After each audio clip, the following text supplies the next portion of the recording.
tous connu un jour. Il se fait inviter lui-même, sans jamais inviter à son tour. Il oublie son chéquier, ou il a perdu la carte bancaire, ou au moment de payer, il n'a pas de monnaie sur lui. C'est le pique-assiette. Si vous en rencontrez un, il est sage de mettre de la distance avec lui, mais avec finesse.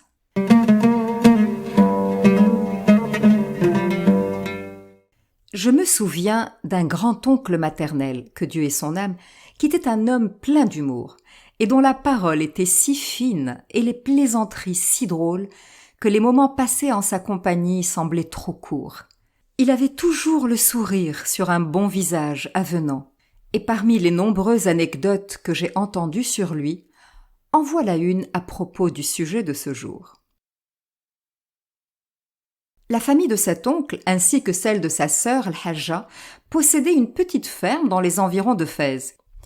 Il s'y rendait fréquemment le week-end ou lors des vacances scolaires pour profiter de l'air de la campagne et se reposer de la ville. Il connaissait donc tous les paysans de leur voisinage et ils étaient très appréciés d'eux. Régulièrement, un des paysans voisins, Bahmed, se rendait à la ville pour vendre divers produits. Il profitait de son bref séjour pour rendre visite à l'oncle et à la tante. Cependant, ce paysan arrivait toujours à l'heure du déjeuner. Il restait debout dans le hall, la tête baissée, feignant la réserve et la plus grande timidité.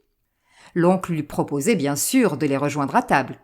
Et Bahmed répondait « Non merci, que Dieu vous le rende, Allah yakhlif. C'est que je suis invité à déjeuner chez le Hajja. » « Viens donc, insistait mon oncle, qui n'était évidemment pas dupe du manège.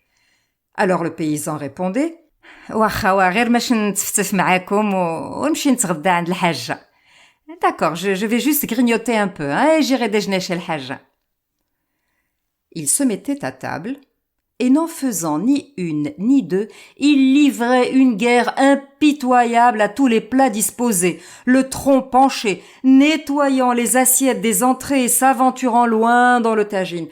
Il mastiquait à peine et avalait gloutonnement ce qu'il enfournait dans la bouche de ses 5 doigts réunis.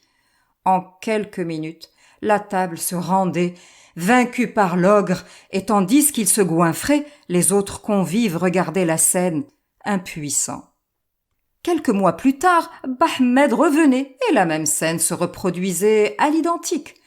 D'abord la séquence pudeur à l'entrée, ensuite la séquence refus léger accompagnée par la même justification « Merci El-Hajj, que Dieu vous le rende, mais je vais déjeuner chez le Hajj. » Et dès la deuxième formule de politesse de l'oncle ou de son épouse, le paysan acceptait rapidement de s'attabler en affirmant «